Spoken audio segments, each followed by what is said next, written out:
Bismillahirrahmanirrahim. Assalamualaikum warahmatullahi wabarakatuh. Nama saya Asmarani. Saya dari program studi PG PAUD Universitas Pancasakti Bekasi.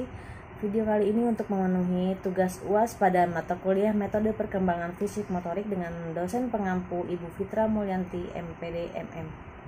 Kali ini saya akan memaparkan tentang penanganan kesulitan belajar motorik dan terapi bermainnya. Selanjutnya, kesulitan belajar itu apa sih?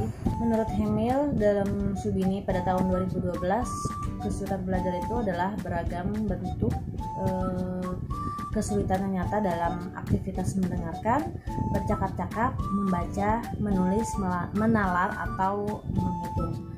Gangguan tersebut berupa gangguan intensik yang diduga karena adanya disfungsi sistem saraf pusat.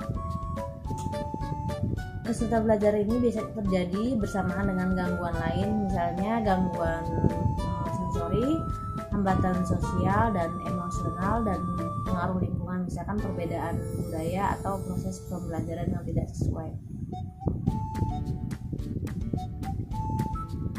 Selanjutnya, ada beberapa jenis-jenis kesulitan belajar. Yang pertama yaitu kesulitan belajar pra-akademik.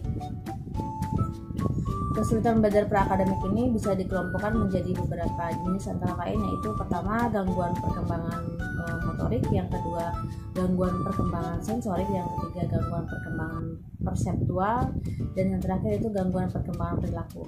Nah, untuk jenis yang selanjutnya yaitu kesulitan belajar umum.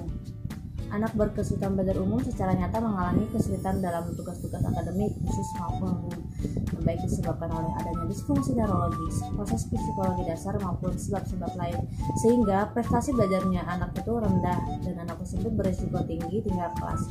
Anak berkesulitan belajar tidak sama dengan anak tunagrahita.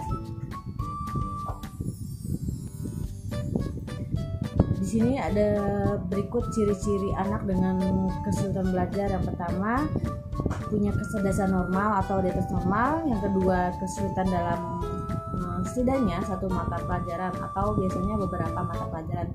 Yang ketiga, tidak memiliki problem atau gangguan lain seperti retardasi mental yang menyebabkan kesulitan itu terjadi. Nah, selanjutnya yaitu bagaimana sih penanganan kesulitan belajar pada anak. Penanganan yang diberikan pada anak dengan kesulitan belajar biasanya meliputi yang pertama penata laksana di bidang medis, yaitu terapi obat, yang kedua terapi perilaku, dan yang ketiga psikoterapi suportif.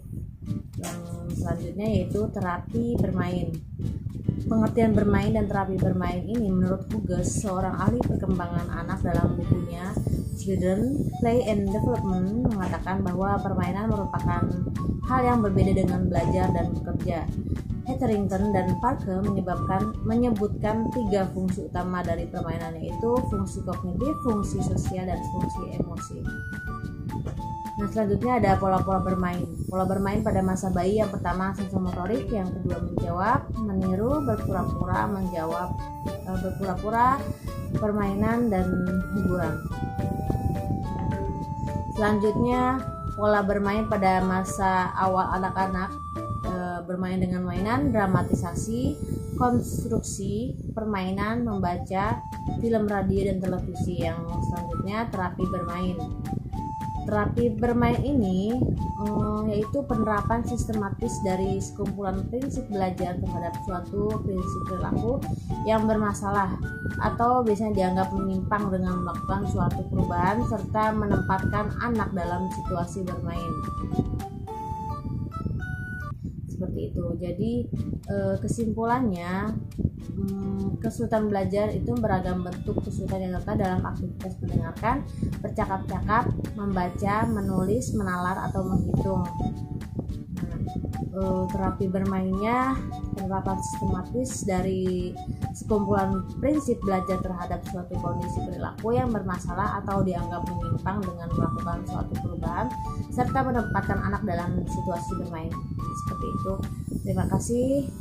Lebih kurangnya mohon maaf bila ada kesalahan. Assalamualaikum warahmatullahi wabarakatuh.